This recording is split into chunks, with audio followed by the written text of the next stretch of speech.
สบายดีแล้วก็สวัสดีทุกคนที่กำลังติดตามพักชมเนาะยินดีต้อนรับสู่สองอาคาน้อยวันนี้เราจะมาวิ่งมอเตอร์ไซค์บุญเส้นทางโหดๆตามป่าตามเขาเนาะคือเคยดูซองของคนต่างประเทศเห็นเขาวิ่งตามเส้นทางแบบว่าโหดๆทุรกันดารเนาะวันนี้เราจะลองมาเฮ็ดเบิ้งอย่าลืมนะเว้ยเป็นเคยครองแซมขี่วิ่งมอเตอร์ไซค์เนาะ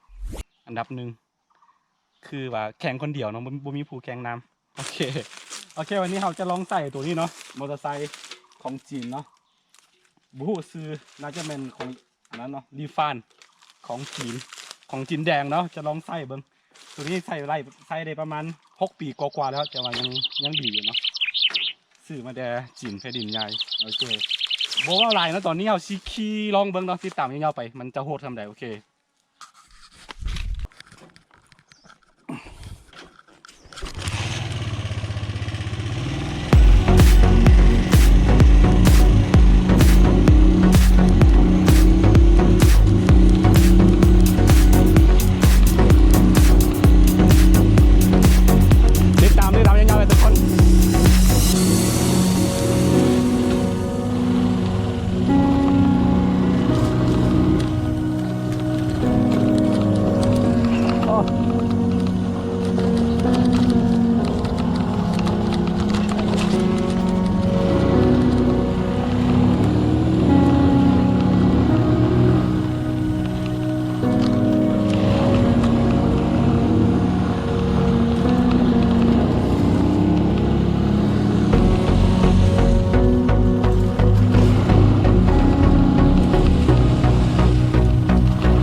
ขี้ฝุ่น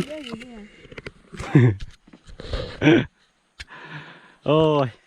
โอเคสำหรับคลิปนี้ก็จะเป็นคลิปบ้านๆแบบนี้เนาะคันผู้ใดมักแล้วก็อย่าลืมกดไลค์กดติดตามซองอาคาน้อยเนาะเผื่อบ่พลาดวิดีโอใหม่ๆจะซองอาคาน้อยอย่าลืมกดติดตามด้านหลังนี่เนาะนี่โอเคเดี๋ยวนี้เนาะโอเคแล้วพบกันในคลิปหน้าเนาะบาย